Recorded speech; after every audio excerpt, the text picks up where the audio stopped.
Today we are going to start or continue the chapter number 4 of geography, and chapter name is agriculture. Shifting cultivation हमने किया था, जिसको हम झूम cultivation भी बोलते हैं, जिसमें हम यहाँ वहाँ क्या करते हैं, शिफ्टिंग कल्टीवेशन में हम घूम घूम कर खेती करते हैं। एक प्लॉट ऑफ लैंड होता है, जो फार्मर है उस छोटे से प्लॉट ऑफ लैंड पर वो खेती करता है। सबसे पहले उस प्लॉट ऑफ लैंड को वो खेती के लायक बनाता है, उसको काटता है और उसके अंदर काटने का जो उसको जला देता है। जो उसकी ऐश थी, उसी ऐश को फर्टिलाइज़र की फॉर्म में यूज़ करता है, जैसे कि मैंने बताया था कि स्लैश एंड बर्न होता है। नोमैडिक हर्डिंग में क्या होता है, नोमैडिक हर्डिंग मतलब नोमैड्स जो कि ट्राइबल एरियाज़ के लोग होते थे पहले, वो क्या क्या करते थे, जैसे राजस्थान में, जम्मू कश्मीर में जो लोग थे अपने हर्ड्स के साथ, अपने कैटल्स के साथ यहाँ वहाँ मूव किया करते थे, ठीक है। और जैसे कि उनको चारा वगैरह खिलाना है, उनको पानी पिलाना है, तो वो उनके साथ ही मूव किया करते थे ताकि वो रास्ते में चारा वगैरह भी करे, ठीक है। और इस तरह से वो उन एनिमल्स की रेयरिंग किया करते थे और उन एनिमल्स को ही यूज़ करके वो अपने लिए जो भी उन एनिमल से मिलता था उनसे ही वो अपना गुजारा किया करते थे। नेक्स्ट अब हम करेंगे कमर्शियल फार्मिंग, जो कि सब्सिस्टेंस फार्मिंग का बिल्कुल ऑपोजिट है। कमर्शियल फार्मिंग में क्या होता है, कमर्शियल फार्मिंग में जो किसान होते हैं, ये जो खेती करते हैं वो स्पेशली पैसा कमाने के लिए करते हैं, ठीक है। उसका मेन मोटिव होता है पैसा कमाना। जैसे कि हमने पढ़ा था कि जो सब्सिस्टेंस फार्मिंग में उसमें ऐसा नहीं होता था, लेकिन इसमें क्या होता है, इनका मेन मोटिव होता है अर्निंग करना, ठीक है। ये जैसे वीट, राइस, मेज़ वगैरह जो भी उगाए जाते हैं, उनका मेन मोटिव होता है कि उन्होंने क्या करना होता है, सेल करना होता है, ठीक है। तो अब हमारे पास इसमें जो टॉपिक है जो हम इसमें करेंगे कि ये जो होती है ये कितने टाइप्स की होती है, ठीक है। तो कमर्शियल फार्मिंग का मीनिंग सबको समझ आ गया। मीन्स मैंने आपको भी बताया है कमर्शियल फार्मिंग क्या होती है, जो कि वो फार्मिंग होती है जिसमें क्रॉप्स को ग्रो किया जाता है या फिर जो एनिमल्स वगैरह होते हैं उनको रियर किया जाता है just for sale in the market, ठीक है। इनका मेन मोटिव होता है अर्निंग करना, ठीक है। इसके अंदर वो कैपिटल का भी यूज़ करते हैं, इसके अंदर वो नई नई मशीनरी टेक्निक्स का भी यूज़ करते हैं, ठीक है। और वो क्या करते हैं, एग्रीकल्चर या अदर एक्टिविटीज़ करते हैं। और अब जो है इसकी टाइप्स हैं, तो इसकी दो टाइप्स हैं हमारे पास। एक होती है मिक्स्ड फार्मिंग, एक होती है प्लांटेशन एग्रीकल्चर, ठीक है। दो तरह की होती है ये, मिक्स्ड फार्मिंग और प्लांटेशन एग्रीकल्चर, जिनको हम वन बाय वन स्टडी करेंगे। नाम से क्लियर है मिक्स्ड फार्मिंग क्या होती है, ठीक है। मिक्स्ड फार्मिंग में हम क्या करते हैं, जो हम फार्मिंग करते हैं वो बेसिकली मिक्स्ड का मतलब क्या होता है कि इसमें वो अलग अलग क्रॉप्स को ग्रो करते हैं, ठीक है। एक ही टाइम में वो अलग अलग क्रॉप्स वो ग्रो करते हैं। और जैसे कि मैंने पढ़ा था एग्रीकल्चर प्लस अदर एक्टिविटीज़, तो अदर एक्टिविटीज़ को भी साथ में परफॉर्म करते हैं और वो होती है मिक्स्ड फार्मिंग, ठीक है। तो अब आपको समझ आ गया मिक्स्ड फार्मिंग मैंने क्या बताया। लैंड इज़ यूज फॉर, देखो ये डेफिनेशन गिवन है आपके पास, in mixed farming land is use for growing food and fodder crops and rearing livestock. मतलब कि इसके अंदर जो फार्मर्स होते हैं वो क्या करते हैं, जो उनका प्लॉट ऑफ लैंड है उस पर वो एग्रीकल्चर भी करते हैं, एज वेल एज वो लाइफ स्टॉक्स को ग्रो भी करते हैं। अब मेन जो चीज़ पढ़ोगे एग्रीकल्चर की बात है, तो खाली एक ही क्रॉप ग्रो करो ये कोई ज़रूरी नहीं है। एक ही टाइम में जो फार्मर है वो उसके ऊपर एक से ज़्यादा क्रॉप्स को भी ग्रो कर सकता है, वो भी मिक्स फार्मिंग के टाइप में आता है। जो आपने मल्टीपल क्रॉपिंग सिस्टम होता है ना, साइंस में पढ़ा हुआ है, ये वही होता है मिक्स्ड फार्मिंग। अब हमारे पास आगे हैं प्लांटेशंस क्या होते हैं। सेकेंड टाइप इसकी है प्लांटेशन एग्रीकल्चर। प्लांटेशन भी कमर्शियल फार्मिंग है, जहाँ पर देखो मैंने अभी बताया ना मिक्स्ड फार्मिंग में हम डिफरेंट क्रॉप्स को भी यूज़ कर सकते हैं। देखो मैं ये आपको लिखवा ही देती हूँ यहाँ पे, मिक्स्ड फार्मिंग में हम यहाँ पर डिफरेंट क्रॉप हम क्या यूज़ करते हैं, डिफरेंट क्रॉप्स, हम डिफरेंट क्रॉप्स को भी ग्रो कर सकते हैं, ठीक है। लेकिन जो प्लांटेशन एग्रीकल्चर होता है उसमें एक सिंगल क्रॉप ही ग्रो होती है। जैसे कि सिंगल क्रॉप बेसिकली एग्जांपल ज़्यादा इंपॉर्टेंट है इसके। अब हम कहें कि वहाँ पे खाली राइस उगाया था, नहीं, वो आपका मिक्स फार्मिंग में ही आता है। प्लांटेशन में आपकी बेवरेजेस आती हैं। प्लांटेशन में हम क्या ग्रो करते हैं, बेवरेजेस, BEVERAGE। बेवरेज क्या होते हैं, जैसे टी कॉफ़ी वगैरह, तो वो प्लांटेशन में आते हैं। तो देखो लिखा हुआ है इसमें सिंगल क्रॉप हम या तो टी की या कॉफ़ी की, ठीक है, क्लियर। या फिर हम जैसे क्या कहते हैं और भी बहुत सारी है, इसके अंदर आपके पास कॉटन भी आता है या शुगर केन आ गया। ये देखो दे रखी हैं tea, coffee, sugar cane, cashew, रबड़, बनाना, कॉटन, ये सब ग्रो, ये बेवरेज क्रॉप्स होती हैं, इनको ग्रो किया जाता है। ये जो होती हैं ये बेवरेज क्रॉप्स में आपके पास क्या क्या आ जाता है, प्लांटेशन और फाइबर दोनों आ जाते हैं। लार्ज अमाउंट ऑफ, इसके अंदर लार्ज अमाउंट ऑफ लेबर की ज़रूरत होती है, लार्ज अमाउंट ऑफ कैपिटल की ज़रूरत होती है। इसकी बाद में प्रोसेसिंग भी होती है, ठीक है। इसको जैसे अब हम टी की जो पत्तियाँ होती हैं, टी की पत्तियाँ, टी की हम क्रॉप नहीं होती, टी का प्लांटेशन होता है, ठीक है। टी का पूरा बागान होता है, क्यों? क्योंकि वहाँ पर एक सिंगल टी की ही पूरी की पूरी ग्रोथ होती है। पूरा फार्म जो लैंड का टुकड़ा होगा वो टी का ही होता है, तो इसलिए उसको प्लांटेशन बोलते हैं। और उसमें बेसिकली टी, कॉफ़ी में शुगर केन, ये सारी चीज़ें आती हैं। तो जैसे कहते हैं ना, तो अब हमारे पास आगे क्या है, जो मेजर प्लांटेशंस हैं ये जो हैं हम ट्रॉपिकल रीजन में ग्रो की जाती हैं। इस एग्जांपल दे रखे हैं ब्राज़ील में रबड़, ब्राज़ील में, हाँ, मलेशिया में रबड़, ब्राज़ील में कॉफ़ी, इंडिया में टी, श्रीलंका में भी टी, ये सारे इसके जस्ट एग्जांपल हैं। अब हमारे पास है मेजर क्रॉप्स। जो क्रॉप्स होती हैं हमारे पास बहुत सारी क्रॉप्स हैं जिनको हम ग्रो करते हैं, जिनको फार्मर्स के द्वारा ग्रो किया जाता है। अब वो क्रॉप्स के पहले अगर हमसे नाम पूछे हैं तो हमारे पास क्या क्या दे रखे हैं, जैसे वीट, राइस, मेज़, मिलेट्स, जूट, कॉटन। तो अब ध्यान से देखो, और टी भी है, कॉफ़ी भी है। तो अब इसमें ध्यान से देखोगे जो आपके पास दे रखी है वीट, राइस, मिलेट, ये तो आपके पास स्पेशली फूड क्रॉप्स दे रखी हैं, ठीक है। जूट एंड फाइबर आपके पास फाइबर क्रॉप्स दे रखी हैं। और बेवरेज क्रॉप में आपके पास टी एंड कॉफ़ी दे रखा है।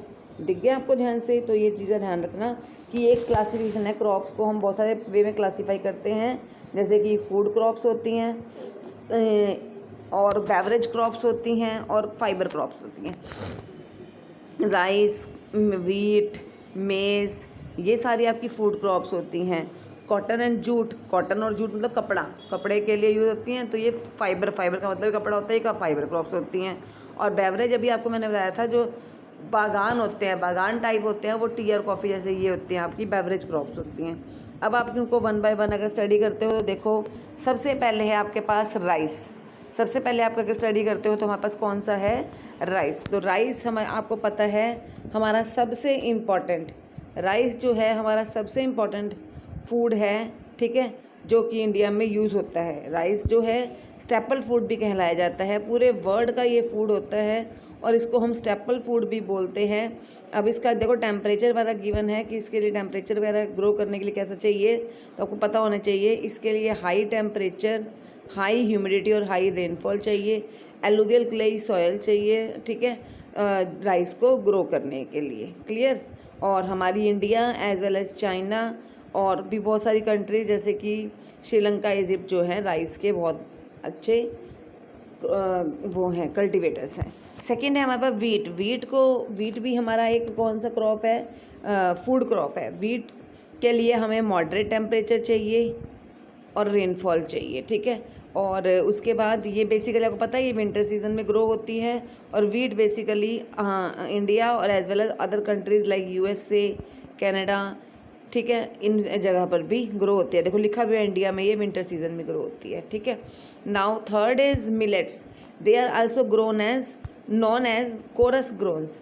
अब आपको ध्यान रखना है, कोरस ग्रेन्स का मतलब होता है वो ग्रेन जो कि मतलब ख़राब होता है, ठीक है। जैसे हम कहते हैं ना बाजरा, हम वीट खाते हैं, वीट से थोड़ा कोरस मतलब घटिया अनाज माना जाता है, ये इसको बोलते हैं, उससे मतलब रफ़ माना जाता है। और ये होता है मिलेट, और ये कम फर्टाइल एरियाज़ में ग्रो किया जाता है, इसके लिए कम रेनफॉल की ज़रूरत होती है, ठीक है। और जैसे देखो मैंने एग्जांपल दिए ही थे, ज्वार, बाजरा और रागी इसके बेस्ट एग्जांपल हैं, जो कि अनाज तो हैं लेकिन ये अनाज से कम यूज़ होने वाले और रफ़ अनाजों में काउंट होते हैं। उसके बाद नेक्स्ट है हमारे पास मेज़ जो है हमारी फूड क्रॉप है। इसके लिए भी हमें कम मॉडरेट टेम्परेचर चाहिए, रेनफॉल चाहिए, ठीक है। और जो ये है ब्राज़ील, चाइना, रशिया वगैरह में ग्रो किया जाता है। उसके बाद आपके पास है कॉटन। कॉटन और एक आगे जूट भी है, ये दोनों आपकी फाइबर क्रॉप्स हैं। कॉटन जो है उसको हाई टेम्परेचर चाहिए, लाइट रेनफॉल चाहिए और 210 Frost free days and bright sunshine for growth it needs, ठीक है ना। आपके पास ये इंपॉर्टेंट है, ध्यान रखना। 210 दिन ऐसे चाहिए जहाँ पर पूरी तरह से फ्रॉस्ट, मतलब फ्रॉस्ट नहीं होनी चाहिए, और सनशाइन पूरी तरह से, मतलब नमी वगैरह कहीं नहीं मिलनी चाहिए उसको कॉटन के लिए, ठीक है। ये ब्लैक्स और एलुवियल सॉइल में ग्रो होने वाली एक फाइबर क्रॉप है। सिमिलरली नेक्स्ट है आपके पास जूट। जूट को आपको पता है हम गोल्डन फाइबर भी बोलते हैं। जो जूट है उसको क्या बोला जाता है, ये आपने पिछले चैप्टर में पढ़ रखा है, लास्ट क्लासेस में भी। जूट को गोल्डन फाइबर का नाम दिया जाता है। ये भी एलुवियल सॉइल में ग्रो करता है। इसके लिए हाई टेम्परेचर, हैवी रेनफॉल। देखो कॉटन के लिए कम रेनफॉल थी, इसके लिए ज़्यादा रेनफॉल चाहिए होती है जूट के लिए, ठीक है। तो ये जो है ट्रॉपिकल एरियाज लाइक बांग्लादेश में भी ग्रो किया जाता है। नेक्स्ट है आपके पास कॉफ़ी। कॉफ़ी एक बेवरेज क्रॉप है। इसके लिए वार्म और वेट क्लाइमेट चाहिए, ठीक है। लोमी सॉइल में ये ग्रो होता है, ठीक है। ब्राज़ील जो है इसका लीडिंग प्रोड्यूसर्स है, एज वेल एज अब इंडिया में भी इसका अच्छा प्रोडक्शन होता है। नेक्स्ट है आपके पास tea. Tea is also a beverage crop. Tea क्या है आपका, टी भी क्या है, हमारी एक बेवरेज क्रॉप है। Tea is also a beverage crop grown on plantation. This require cool climate and well distributed high rainfall throughout the year for the growth of its leaves. आगे अब आपके पास आ जाता है, इसको देखो लोमी सॉइल भी चाहिए, ये आपको छोटी छोटी चीज़ें हैं, इनकी आपको याद रखने हैं, ठीक है। और जो लेबर है वो इनकी पत्तियों को इकट्ठा करती है और फिर इसकी प्रोसेसिंग होकर चाय बनती है। अब आपके पास है next topic agricultural development. Agricultural development का मतलब होता है प्रोडक्शन को इंक्रीज़ करना, ताकि नीड्स को भी पूरा किया, जो कि पॉपुलेशन की है हमारी कंट्री की बढ़ती जा रही हैं, उनकी नीड्स को पूरा करने के लिए हमें क्या करना है, एग्रीकल्चर की प्रोडक्शन को इंक्रीज़ करना है, and this is called agricultural development, ठीक है। आजकल आप देखो एग्रीकल्चरल डेवलपमेंट करने के लिए ही, ठीक है, एग्रीकल्चरल डेवलपमेंट करने के लिए ही हम किस चीज़ का यूज़ करते हैं, नई नई टेक्निक्स का यूज़ करते हैं, ठीक है। कौन कौन सी टेक्निक्स है, जैसे कि टेक्निक्स में क्या मतलब है कहने का, जैसे कि आज सबसे पहले तो जैसे लैंड एरिया ही बढ़ता जा रहा है। डेवलपमेंट का मतलब तो हो गया ना, made to increase the farm production, मतलब प्रोडक्शन को बढ़ाना है ताकि पॉपुलेशन की डिमांड्स को पूरा किया जा सके। और ये अचीव करने के लिए एक तो सबसे पहले हम कहें, सबसे पहले तो क्रॉप एरिया बढ़ाना बहुत ज़रूरी है। मतलब एक लैंड का टुकड़ा जिसके ऊपर खेती हो रही है, लोगों की डिमांड पूरी करनी है, तो एक तो क्रॉप एरिया बढ़ाया जाए, ठीक है। फिर क्रॉप्स का नंबर भी बढ़ाया जाए, 1 या 2 क्रॉप्स या 3 क्रॉप्स नहीं, उसको और भी बढ़ाया जाए। उसके बाद इरिगेशन की नई नई फैसिलिटीज़ का यूज़ किया जाए, ठीक है ना। इरिगेशन की नई नई फैसिलिटीज़ में मतलब आजकल तो आप देख ही रहे हो, नई नई टेक्नोलॉजीज़ आ गई हैं इरिगेशन करने के लिए, उनका यूज़ किया जाए। फर्टिलाइजर्स का यूज़ किया जाए। HYV seeds, high yielding variety seeds का भी यूज़ किया जाना चाहिए, जिससे कि एग्रीकल्चर डेवलपमेंट बढ़ती जाएगी। एग्रीकल्चर डेवलपमेंट को बढ़ाना बहुत ज़रूरी हो चुका है, क्योंकि हमारी कंट्री की पॉपुलेशन डेली बढ़ती जाती है और उनकी डिमांड्स को पूरा करने के लिए क्रॉप्स की प्रोडक्शन को बढ़ाना बहुत ज़रूरी है। मतलब लोगों के पास जितनी ज़्यादा लैंड होल्डिंग बढ़ेगी, उतनी ज़्यादा ही वो क्रॉप्स की प्रोडक्शन को बढ़ा पाएंगे। क्लियर। अब आगे आपके पास a farm in India, a farm in USA, ठीक है। अब हम इन 2 फार्म्स को स्टडी करेंगे, मतलब अपनी इंडिया को कंपैरिजन करेंगे कि हमारी एग्रीकल्चरल जो डेवलपमेंट है वो अदर कंट्रीज़ के कंपैरिजन में कैसी है। जैसे कि it is a small village Adilabad in Ghazipur district of Uttar Pradesh. Munna Lal is a small farmer in this village who has farmland of about 1.5 acres. His house is in the main village. He purchases high-yielding varieties of seeds from the market every alternate year. The land is fertile and he has grown at least 2 crops in a year, which are normally wheat or rice. ठीक है, the farmer takes advice of his friends and elders as a government of agriculture officer regarding factor farming practices. He takes a tractor on rent for plowing field. and though some of his friends still use traditional method of using bullocks for plowing, there is a tube well in the nearby field which he takes on rent to irrigate his field. अब देखो उसने क्या किया, एक person के बारे में बता रखा है, एक स्टोरी दे रखी है इंडिया में एक छोटे से गांव की, जहां पर एक मुन्ना लाल नाम का फार्मर रहता है 1.5 एकड़ लैंड के साथ। कितनी लैंड है उसके पास? 1.5 एकड़ लैंड है उसके पास। और वो क्या करता है, वहाँ पर 2 क्रॉप्स को ग्रो कर रहा है, ठीक है ना। वो क्रॉप्स को ग्रो करता रहता है। और एक बार उसने अपनी प्रोडक्शन को बढ़ाने के लिए अपने फ्रेंड्स की एडवाइस ली। तो फ्रेंड्स की एडवाइस के बाद उसने जब देखा तो उसको उनसे जब एडवाइस लेने के बाद उसको ये लगा कि प्रोडक्शन को बढ़ाने के लिए उसको कुछ ना कुछ नई टेक्निक्स का यूज़ करना चाहिए। तो क्या किया उसने, रेंट पे ले लिया प्लो करने के लिए ट्रैक्टर, ठीक है, प्लो करने के लिए ट्रैक्टर ले लिया, एज़ वेल एज़, जबकि उसके जो पुराने फ्रेंड्स थे वो पुरानी टेक्निक से प्रोडक्शन कर रहे थे, जिससे उसकी प्रोडक्शन बढ़ गई।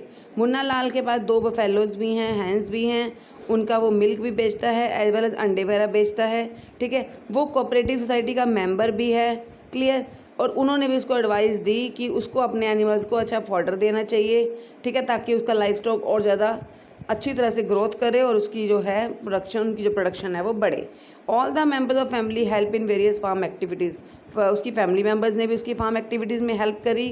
सेम टाइम ही टेक क्रेडिट, इवन कि उसने अपनी प्रोडक्शन को बढ़ाने के लिए फूड क्रॉप्स की उसने लोन भी लिया, HYV सीड्स का भी यूज़ किया, ठीक है। और he sell his produce in the mandi located in the nearby town. Since majority of farmers do not have lack storage facility, they are forced to sell the produce even when the market is not favorable to them. In recent year government has taken some step. अब देखो main जो कह रहे थे इसमें क्या हुआ, उसने अपनी प्रोडक्शन को बढ़ाया, गुड्स की प्रोडक्शन को बढ़ाया और ही sale is produce in the mandi. उसके बाद मंडी में जाकर उसने अपनी प्रोडक्शन को बेचा भी।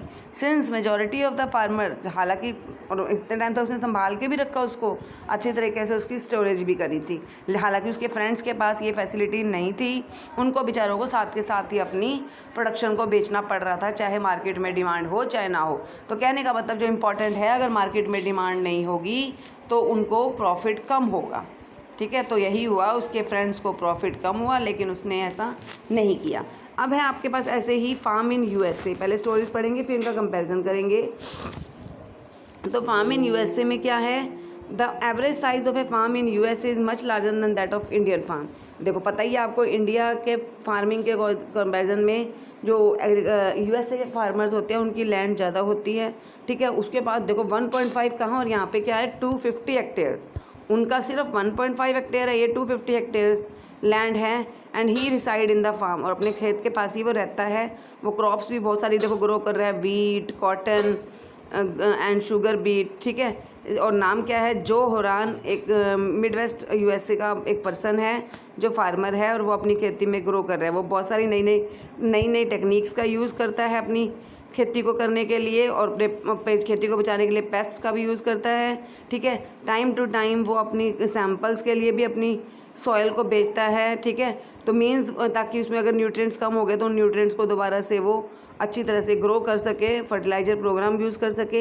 His computer is linked to the satellite which gives him a precise picture. Even उसके पास एक कंप्यूटर है और उसकी जो फील्ड की पूरी पिक्चर जो है उस कंप्यूटर के साथ लिंक्ड है, ठीक है। तो दिस पिक्चर हेल्प्स हिम, वो उसमें किस में हेल्प करते हैं, to use chemical fertilizer and pesticide wherever they are required. जब उसको जरूरत हो तो वो केमिकल का, फर्टिलाइजर्स का, मैन्योर्स का अच्छा यूज़ करता था, ठीक है। ट्रैक्टर्स अच्छे यूज़ करता है, वो लेवलर्स यूज़ करता है, और अपनी ग्रेन्स को जब तक ना बिके तो वो स्टोर भी करके रखता है, क्लियर। तो इस तरह से USA में जो किसान होते हैं वो एक बिजनेसमैन की तरह काम करते हैं, ना कि एक पुअर फार्मर की तरह किसान करते हैं। तो मीन्स काम करते हैं। मीन्स कंपैरिजन में क्या बताया जाता है कि उनके पास ये सब चीज़ें नहीं थी, उनको नई टेक्नोलॉजी का नहीं पता था कि किस तरह से हम अपनी कंप्यूटर से भी अपनी पूरी फील्ड को लिंक कर सकते हैं, जबकि यहाँ पर इनको इन सब नई टेक्नोलॉजी का पता था। और इस तरह से वो एक फार्मर से ज़्यादा एक बिजनेसमैन के फॉर्म में काम करते हैं, जबकि वो जो हैं एक पुअर फार्मर की फॉर्म में ही काम करते रह जाते हैं। और in this way your this chapter is completed. Thank you.